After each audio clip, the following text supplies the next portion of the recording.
When it comes to the world of music, there are plenty of genres: rock, hip-hop, pop, country, you name it. But within every genre, there are subgenres. For example, rock has stuff like rockabilly, hard rock, alternative rock, and heavy metal, upon many others. Hip-hop has conscious rap, crunk, trap, emo rap, and counting, but sometimes when you're looking for subgenres, you'll find some that are just weird. Like, have you guys ever heard of death and roll?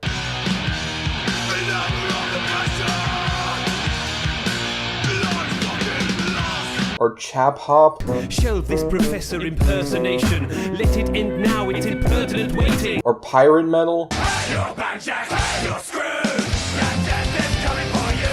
Trapped on an island, lost at sea. All of these seem pretty out of the box, but I think there's one weird subgenre that I like the most. Bubblegum dance.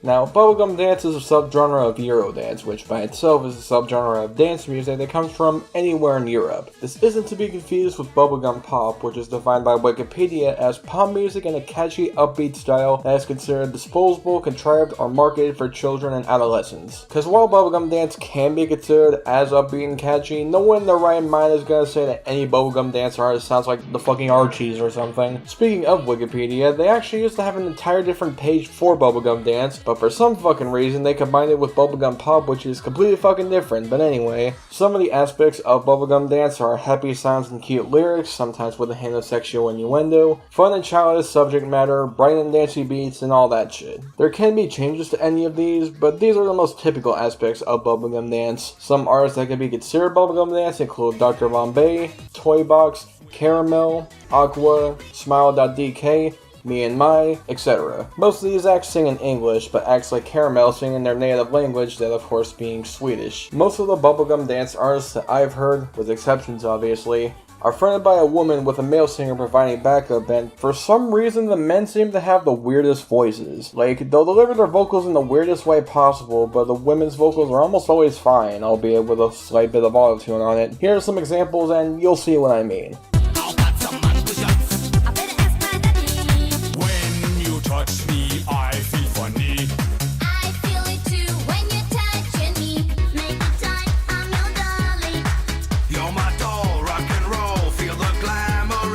Some artists in the genre will also pawn characters as some sort of gimmick. Blue Monster and Beaky is a duo that has, well, a blue monster. Dr. Bombay is portrayed as an Indian taxi driver, and Toy Box is pretty much fucking everything. Now, a lot of bubblegum dance is not well known, at least here in the States. The closest that's gone to hitting the charts was with Venga Boys with We Like to Party, which we all know is a Six Flags theme song, which peaked at number 26 on the US Billboard Hot 100. And of course, Aqua with Barbie Girl, which made it to number 7. So needless to say, bubblegum dance has never really been that mainstream. We got glimpses of it on the charts, but when it comes to most Americans, it's a genre that most people aren't familiar with. For me in particular, I was introduced to this subgenre back in the good old days where caramel dancing was a meme on the internet.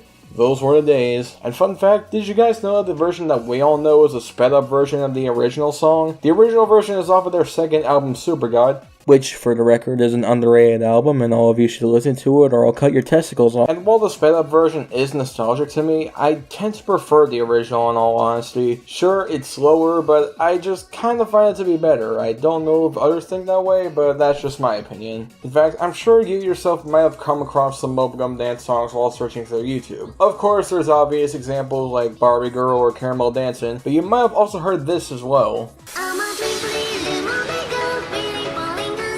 Though bubblegum dance really only had its spotlight back in the late 90s and early 2000s. After that, the popularity of the genre pretty much faded. However, there are still acts that still make bubblegum dance to this day. For example, Caramel Girls is a group that was inspired off of Caramel, though it features none of the original members. Dr. Bombay actually released a single back in 2018 called Stockholm to Bombay, which I personally hope is a hint in the Dr. Bombay comeback. And on the website Bubblegum Dancer, there's a section of the most recently released bubblegum dance songs, so So despite the subgenre losing its popularity, it's still going strong. To me, bubblegum dance is a really fun kind of music that I just love. Sure, it's stupid at times, even brain-rottingly stupid, but the songs are just so catchy, so carefree, so joyous that I can't help but enjoy it. There's a reason why I have physical copies of Dr. Bombay's Rice and Curry and Aqua's Aquarium, and no, I'm not ashamed to admit that, fuck you.